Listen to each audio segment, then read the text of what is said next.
என்னை ஆட்கொண்டவரும் நான் சேவிக்கிறவருமான ஆண்டவராகிய இயேசு கிறிஸ்துவின் நாமத்தினாலே அன்பினல் வாழ்த்துக்கள். கிறிஸ்து இயேசுவுக்குள் மிகவும் பிரியமான அன்பு சகோதர சகோதரிகளே, மத்தேயு எழுதின சுவிசேஷத்தில் 19வது அதிகாரத்தில் 21வது வசனத்தை குறித்து கொண்டு தியானித்து பாருங்கள்.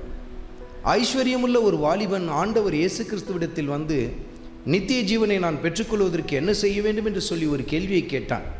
அப்பொழுது கர்த்தர் அவனுக்கு சொன்னார், உனக்குள்ளது எல்லாவற்றையும் விற்றுவிட்டு தரித்திரருக்கு கொடு என்று சொன்னார். அதோடு கூட நிறுத்திவிடவில்லை, அதன் பின்பாக என்னை பின்பற்றி வா என்று சொல்லி அவனுக்கு கட்டளையிட்டார். இங்குதான் கர்த்தர் பெரிய ரகசியத்தை வெளிப்படுத்துகிறார். சில பேர் தங்களுக்கு இருக்கிற காரியத்தை தான தர்மமாய் மற்றவர்களுக்கு கொடுக்க ஆரம்பிப்பார்கள். மிக அதிகமாய் மற்றவர்களுக்கு தான தர்மங்களை செய்வார்கள்.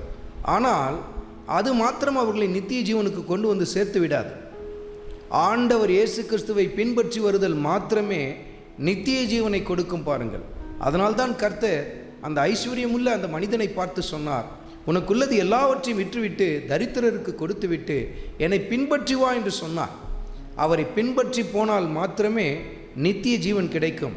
இன்றைக்கு எத்தனையோ பேரை நாம் பார்க்க முடியும், நல்ல தான தர்மத்தில் சிறந்து விளங்குவாங்க.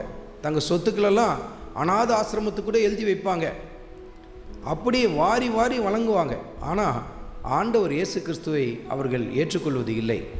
அருமையான மகனே, அருமையான மகளே, உன் தான தர்மங்கள் உனக்கு நித்திய ஜீவனை கொண்டு வராது. நீ செய்கிற தியாகங்கள் உன்னை பரலோகத்துக்கு கொண்டு வந்து சேர்க்காது. மாறாக ஆண்டவர் இயேசு கிறிஸ்துவை பின்பற்றி வரும்பொழுது தான் நீ நித்திய ஜீவனை பெற்றுக்கொள்ள ஆரம்பிக்க முடியும். ஆண்டவர் இயேசு கிறிஸ்துவை பின்பற்றி வரும்பொழுது அவரை போல நாம் மாற ஆரம்பிப்போம்.